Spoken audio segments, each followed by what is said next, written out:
Here's what's happening now. Slow drive on the way home tonight, but at least we're finally getting some much needed rain. We'll look at if these storms are going to turn any stronger. Paula? Hi, Ben. I'm in Lansing, where big changes are being discussed right now that could affect absolutely anyone embroiled in a custody dispute involving children. Devin. All right, Paul, but up first, Congress gets back to business and lawmakers are ready to take a stand against violence the day after a gunman targeted members of Congress at a baseball practice. We're going to take you live to Washington.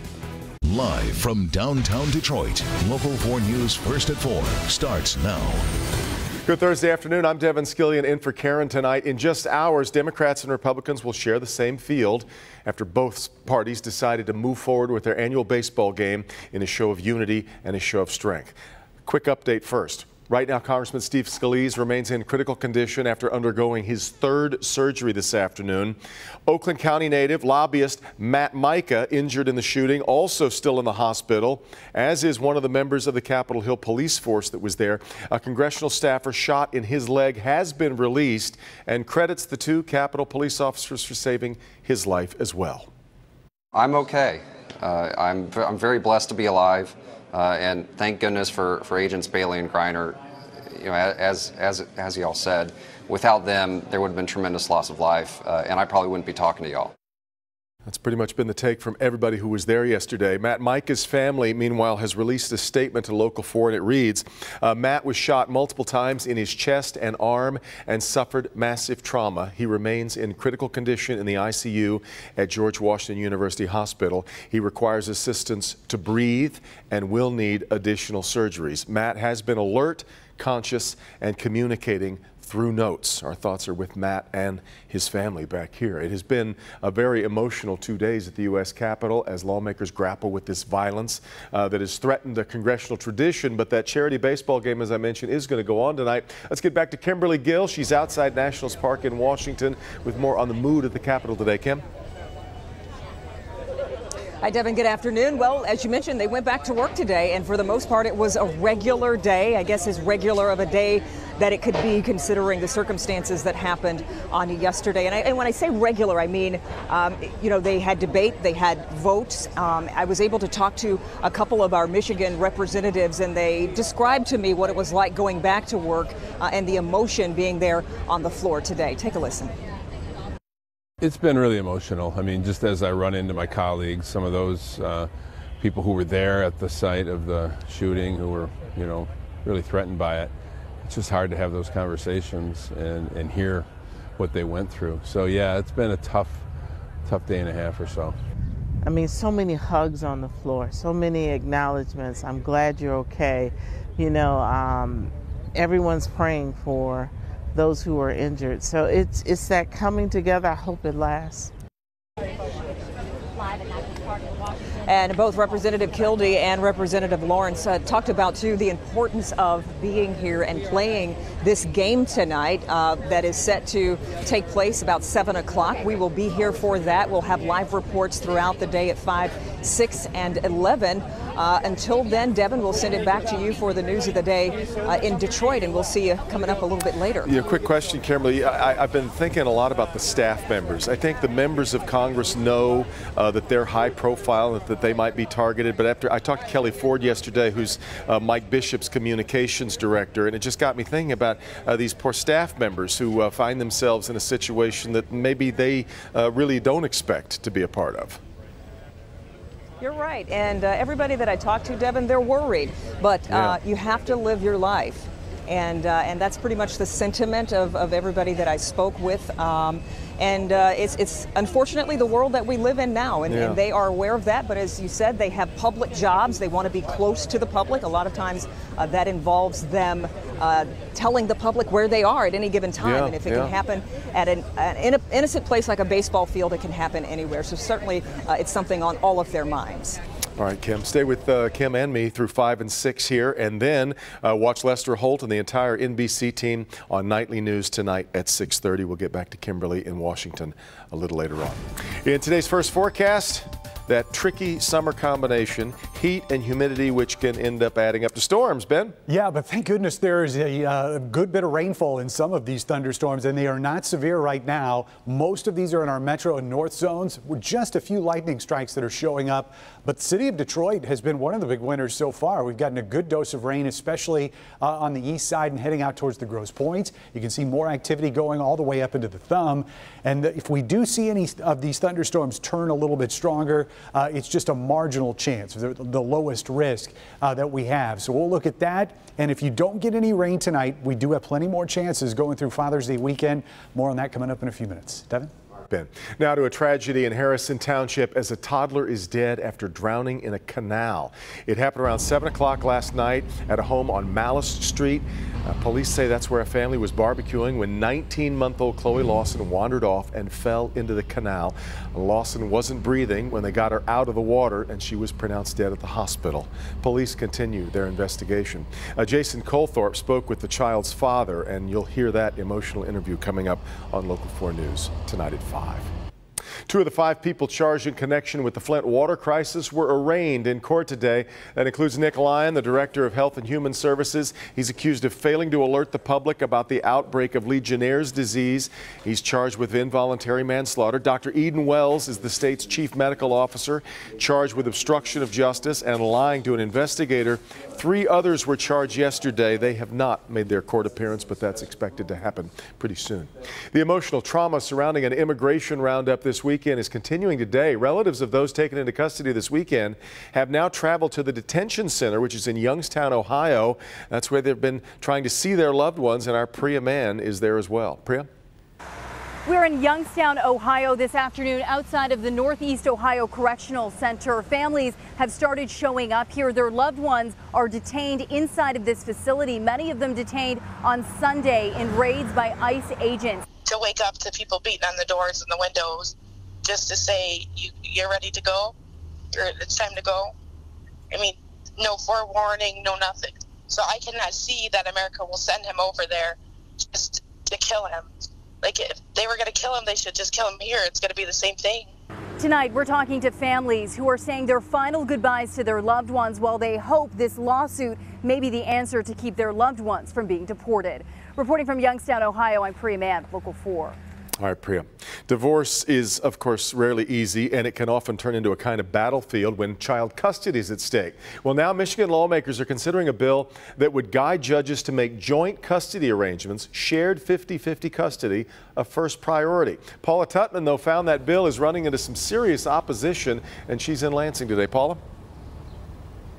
Hi, Devin. Yeah, I'm just not sure that there are many more things that are more emotional than a child custody battle. And so I think you can imagine that this proposed legislation will bring out equally impassioned opinions. The Michigan Shared Parenting Act bill seems simple on the surface, a presumption that all parents are seen as equals in the eyes of the court in cases of custody disputes. That would be the starting point. Right now, each custody case is adjudicated on a case-by-case individual basis. But State Rep Jim Runstead, a Republican who represents constituents from White Lake to Milford, says the current system is outdated and isn't necessarily fair. Currently, the divorce custody arrangements in Michigan, when you go in front of a judge, is that the system is going to look for who is what's called, quote, the best parent. So it creates an adversarial system where the court pits one side against the other. The overarching claim is that the bill would seek to level the playing field, so to speak. Warring parents fighting over the custody of children. Mom gets the kids during the week, dad every other weekend. A prevailing gender bias towards mothers and not fathers. One of them is going to be cut out in the vast majority of cases to about 15 to 20% of the time. The other one is going to have the vast majority of the time. So if you're cut out of your child's life, it is absolutely devastating for you and for that child. The bill has opposition. Oakland County Chief Judge Nancy Grant says concern among family court judges is it changes the focus of best interests of the child and becomes more focused on the parents and what's going on with them, as opposed to the best interests of the child. She believes the way you protect the child is to start with their best interest, not necessarily the warring parents. And Haven and other coalitions against domestic violence believe that, as written, this particular bill is fraught with unintended consequences by putting an even heavier burden on abuse victims to protect their children and themselves. We are really trying to educate lawmakers on the presumptive joint custody legislation that's come out. At Haven, we believe that joint custody is a good thing for children and for families when there's cooperation, when there is agreement for what is the best interest of children. But in situations of domestic violence, when there is an issue of power and control by an abuser, it's really then very difficult, if we have this presumptive piece in the legislation, to be able to really have children's best interest at heart. And I'm told that since 1994, almost every single year, some sort of legislation like this has been introduced or suggested. This particular bill now sits in the Judiciary Committee. It will be voted on next Wednesday, Devin. Boy, big bundle of thorns all the way around. All right, Paula, we'll continue to follow that. And still ahead here on First at 4, a lot of people talking about the singer Adele today, why her fans are applauding her act of kindness during a tragedy. Also, it looks like the entire airline industry may be paying a price for recent videos that went viral. We'll have a closer look at that. But first, this father can't believe how his son was treated in prison. He's speaking out for the first time. His message to North Korea is coming up in a moment. Quick reminder, tonight at 8 o'clock, what is next for the guy we've come to know as White Boy Rick? Watch our Local 4 special for rare insight into Rick Wershe's fight for freedom, the White Boy Rick story on Local 4 tonight at 8. What? Coming up all new on Local 4 News at 5 and 6. So you think you know a thing or two about perseverance? I stuck with it, and with the support of my family, with the support of a lot of people that I met along the way, was able to pull it off. Well, the guy you just heard from spent every day of 42 years proving his innocence, and he did it largely by himself. How did he do the near impossible? We'll let you know coming up on Local 4 News at 5. All right, Rod.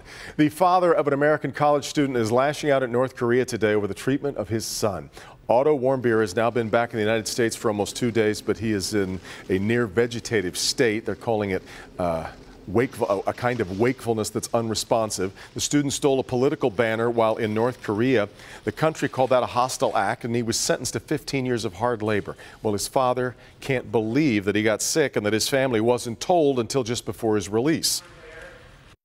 Even if you believe their explanation of botulism and a sleeping pill causing the coma, and we don't, there is no excuse for any civilized nation to have kept his condition secret and denied him top-notch medical care for so long.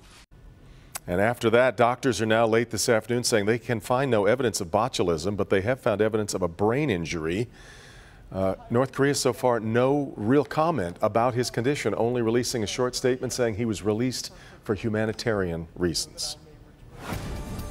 All right, we bring in Ben, and it is that stickiness now that comes with all of this humidity and heat. It's nasty out there at the moment. Usually it's, going into Labor Day when we're rooting for rain, right, not right. Father's Day, which is what we've got out there going into this weekend. But some of us are getting wet, and it's been mainly our north and metro zones so far. But we're starting to see a couple little cells develop out here from Saginaw down towards Lansing, and this is likely to intensify as it moves a little bit further to the east. So if you're out here in parts of our west zone in Genesee and Livingston County, looks like you'll get a chance of getting wet before the night is done.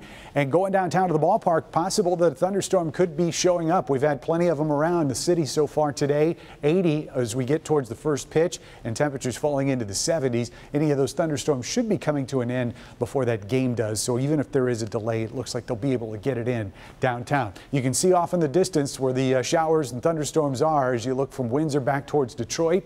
79 right now. The heat index is at 82, but that's a rain-cooled 79 there at the airport. Some spots are still in the 80s and pretty sweaty out there in Flint and Howell in the upper 80s right now. You can see where the rain has made a significant difference here on the east side and especially downtown. 72 at City Airport. So our computer model shows that second line of storms should be moving through the area, but anything that we do see is going to be gone by about 10 o'clock tonight. So shortly after sunset, we should dry out, and that pattern continues tomorrow. We start dry with a mix of sun and clouds, and as those temperatures heat up in the afternoon, here come the thunderstorms. Again, not everybody's going to see them, but at least tomorrow it looks like our south zone could get in on the action a little bit more so than today.